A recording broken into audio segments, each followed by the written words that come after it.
Pelaksanaan MTQ tingkat Kecamatan Ciomas berlangsung di lingkungan kantor Kecamatan Ciomas pada Kamis pagi. Selama 1 hari penuh, para khilafah dari setiap desa berlomba menjadi perwakilan di kecamatan.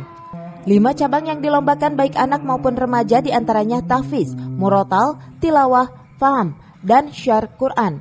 5 cabang tersebut diikuti oleh 115 peserta dari 10 desa dan 1 kelurahan. Sedangkan yang paling dominan dalam lomba tersebut cabang tilawah dan tahfiz Quran. Selanjutnya, para peserta yang menjuarai lomba tersebut akan mendapatkan pembinaan dari panitia MTQ, sehingga dalam kesempatan ikut serta di tingkat Kabupaten Bogor dapat bersaing dengan kecamatan lain. Dengan MTQ tersebut, wilayah Kecamatan Ciomas dapat melahirkan generasi penghafal Quran dan qori serta qoriah asli putra daerah. Jadi kategorinya itu bermacam-macam ya.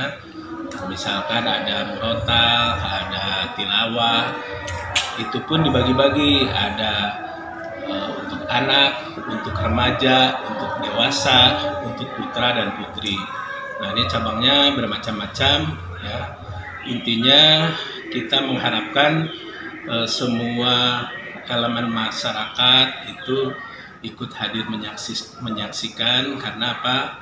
MTQ ini dilaksanakan setahun sekali, yang mudah-mudahan bisa membawa warga masyarakat untuk mencintai baca, tulis, dan menghafal Al-Quran.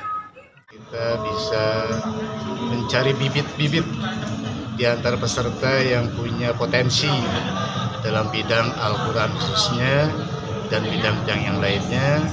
Dan alhamdulillah peserta yang kita dapatkan dari 10 desa, 1 kelurahan itu ada 115 peserta. 115 peserta dari 5 cabang yang kita tampilkan, diantaranya adalah tilawah remaja dan dewasa, kemudian tilawah anak-anak dan murotal, kemudian tahfidz dari 1, 5, 10, 20, 30 juz yang ditampilkan untuk persiapan mereka menjelang MTQ tingkat kabupaten. Dari Ciomas, Kabupaten Bogor, Iman Abdurrahman melaporkan.